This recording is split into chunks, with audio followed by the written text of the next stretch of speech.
So I'm here today with part 1 of my 10 cards 1 kit video series for the Hero Arts May 2018 Tree of Life card kit and add-ons. So let's get started with card number 1. For card number 1, I used one of the add-ons to the kit, the Tree of Life confetti die, and then I also used a die by Lawn Fawn that has a wood grain etched into it. And I also used some cardstock from Lawn Fawn in chocolate bar and paper bag in order to make the two panels that you see here. And here we're going to make a shaker card using the main die in the main kit. And to do that, I just use one layer of foam tape. For the confetti inside the shaker, we're going to use the leaves from the Tree of Life confetti die. And I'm just kind of poking all of those out of the cutout piece, and I'm going to use two different greens, a dark green and a lighter green. This one here on the screen is Cilantro by Lawn Fawn, and I think the other one is Noble Fir by Lawn Fawn. Okay, now we're just going to kind of scoop the shaker elements onto the back panel of the card, and then we're just going to place the top panel over that after running our powder tool around the edges of the tape to make sure they're not sticky so that the confetti inside doesn't stick. And I let the swing kind of hang free so that as someone is shaking it, it can kind of look like it's swinging along as well. Okay, so there, well, we're not done with card 1 yet. So now I just put it onto an A2 size card base. I'm going to use one of the sentiments from the kit with black VersaFine ink, and then of course, as always, embossed with clear embossing powder. The paper that I stamped the sentiment on is Vanilla Malt by Lawn Fawn. I really love their brown and cream cardstock. Now we're going to make a double loop bow, and I'm going to demonstrate it the left-handed way.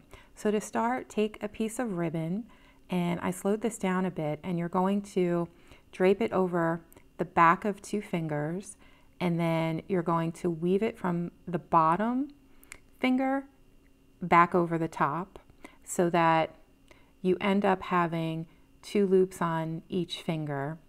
And then you're going to take the ribbon and tuck it behind both loops in the spot that is closest to the crease in your fingers. And then you're going to pull it from behind to the front. And then, do you see that little loop in the lower right hand corner? You're going to take the ribbon and you're going to go over and through that loop and then pull it out and then tighten it.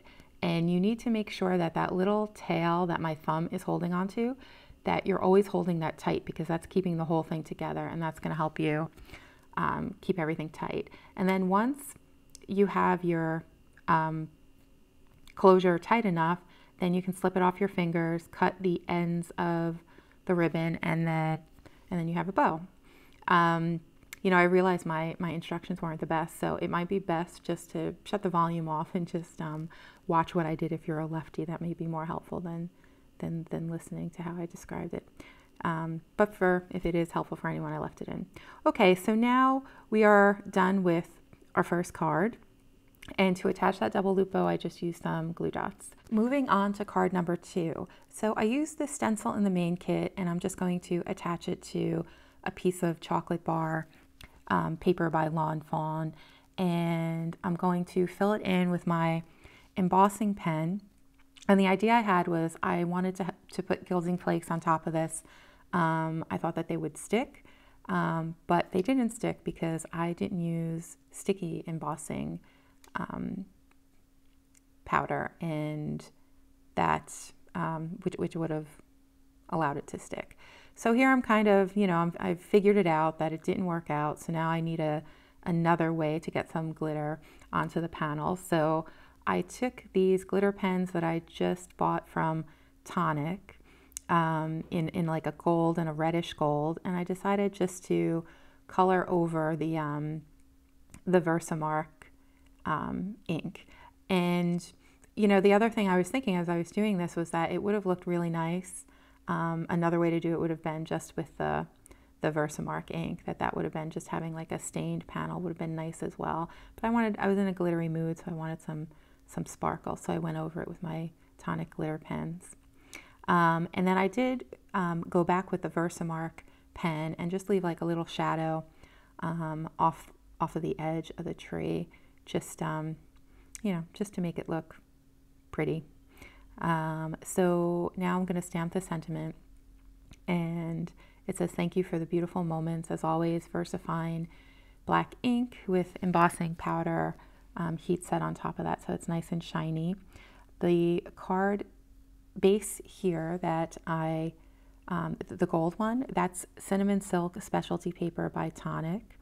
And then I'm going to attach a thin strip of black glitter paper by Tonic onto the right hand side.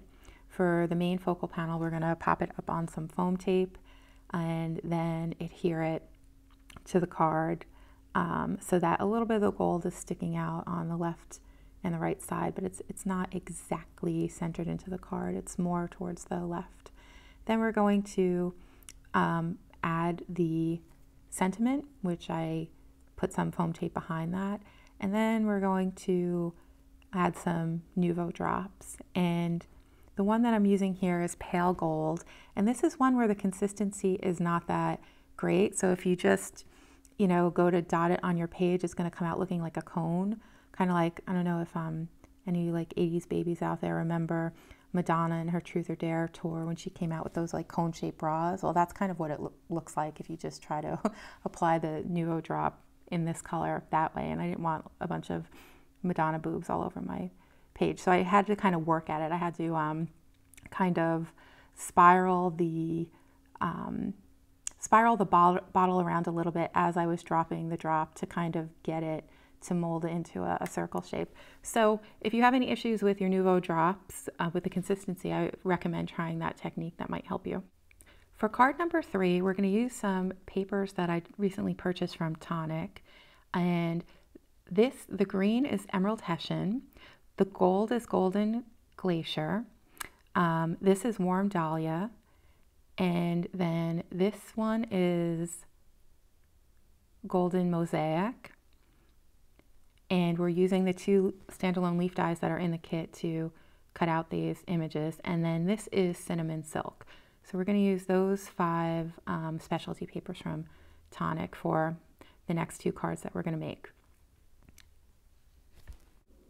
So I don't know at this point what card I want to make. I just know that I really wanted to play with those papers, and I like how they all kind of fit together. So I'm going to try a few different things here, and I'm going to show you my process of, you know, kind of sometimes what I do when I don't know exactly what card I have in mind and the different steps I go through. So first I cut out the main die in the kit with Cinnamon Silk paper by Tonic, and then I'm kind of like just trying to see what it would look like behind the different papers. And then I'm like, well, maybe if I did it in a stripe fashion and I layered a few different papers, that might look good. And then I'm like, maybe I need like a thin strip. So I'm just trying a whole bunch of different things. And then I'm like, I want to get the leaves involved. So let's see, where could I put the leaves? So now, and then I had this like beautiful silk bow that I made a double bow with. And I'm like, could we use that as well? So I whipped that out. I got out the washi tape in the kit, which ends up matching pretty well. And then I kind of gave up on the idea of using the die, and I was like, I think this is just going to be a card with the sentiment and then the different strips of paper. So I attached the green, the Emerald Hessian, to the card base, and then the Golden Glacier to the very right edge, and then the Warm Dahlia next to that. And now we're going to apply 2 rows of washi tape. And this is the washi tape that came in the kit. I don't usually use washi tape in my designs. I kind of feel like I never can get it to look finished or polished, so I tend to stay away from it, and I'll use it maybe to close an envelope when I send a card in the mail, but that's about it. But I think it worked here. So then I added 2 thin strips of the Cinnamon Silk on either end of the washi tape, and then one very, very, very thin strip of golden mosaic, like right in between. And then for the sentiment, I backed it with cinnamon silk. I really, really wanted to use that bow. You can see I'm struggling to find a way to use it, putting it, you know, every which way, but I just decided, you know, I gave up finally. I was like, it's just going to be too busy. So then I just attached the sentiment on top of some foam tape, and then we're just going to add 2 little leaves in the left-hand corner using the warm dahlia and then the golden glacier leaves, and that's it for card number 3. Now moving on to card number 4, I still wanted to use that cinnamon silk panel. So I took out one of my old alcohol ink backgrounds that I had done a couple months ago when alcohol inks were all the rage. And you know, there's a lot of good tutorials on YouTube, including in connection with this kit. So I didn't demonstrate it again, and I wanted to use something that I had. And here I'm just kind of trying to figure out how I can use the different pieces that I didn't use in card 1 and put it all together. So I took a piece of the warm dahlia and I attached that to the card base, and then we're going to put that cinnamon silk die cut on top of the alcohol ink background that I also used the main oval die in the kit for.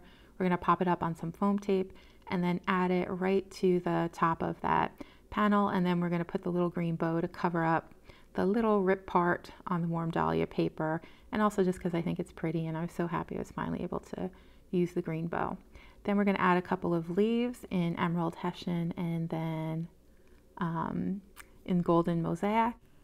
Okay, so that is it for today. Those are our 4 cards for part 1. Before I leave you, I just wanted to show you what I do with my previously made cards. So I like to give them away to fans of Taffleberry Lane.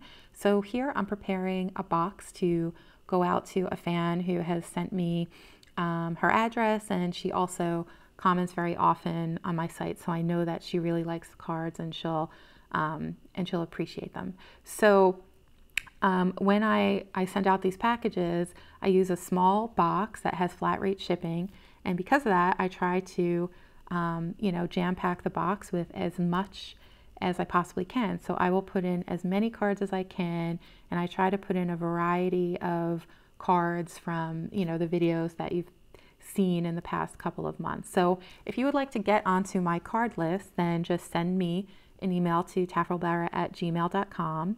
And when I'm doing card giveaways, you know, who knows, it could be you who gets a box like this. I can't promise it to everyone. I can just promise that you'll get on the list, and as I give these cards away, I'll go down the list and people will get them. All right, have a great weekend, everyone, and I will see you again soon in another video.